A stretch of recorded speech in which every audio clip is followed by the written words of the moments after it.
Question number 4. How do you plan to keep the student body informed of the SGA initiatives? I think that we need to use the website that is in place, sga.fsu.edu. That's what it's there for. It's the student government website. Therefore, I think it's what should be most emphasized on. Also, updates through Blackboard. I know a lot of students probably don't check the SGA website. Maybe don't even check Blackboard very often.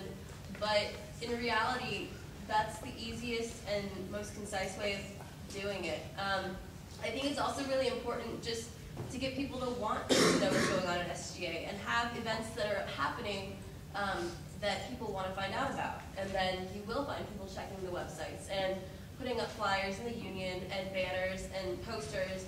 And I think just getting people talking about things that are going on is obviously the best way, because nothing spreads faster than word of mouth. So. First and foremost, as Lehman spoke earlier, we would develop the Blaze newsletter, which would be a monthly newsletter, as well as develop an online blog that we would update each week as to the actions that SGA is taking to represent the students. In addition to that, the We Hear You campaign is not just a one-way campaign. It would go both ways. Whereas we'd be hearing what issues students are concerned about, we'd also be letting them know what SGA, what their student representatives are doing to affect those issues. So that right there would be reaching out to let the students know what's going on.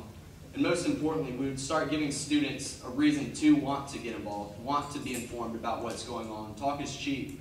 And in the past, it's always been a matter of a newsletter handed out, but there hasn't been many things at times that students have really cared about. So we would make sure that there's programming and events going on and issues that are being affected that give the students a real vested interest in what SGA does, more so than what we already tell them about the ANSBs and the representing them at the legislature and the administration. So we would utilize Blaze, and we would greatly enhance the We Hear You campaign to work both ways. I have had the opportunity to work in cabinet over the past 2 years, and 2 years ago I actually served as press secretary under the Evans-Reeves administration. And during that time, it was actually really difficult to put our information into the FSU. It didn't seem like there was a lot going on. We were like, well, what do the students really want to know about? So what we chose to do with that administration was to put the different RSO events that were going on to fill in our SGA space. With O'Shea County's administration, we felt that that really wasn't a well-used space in the newspaper, so we decided to limit that contract.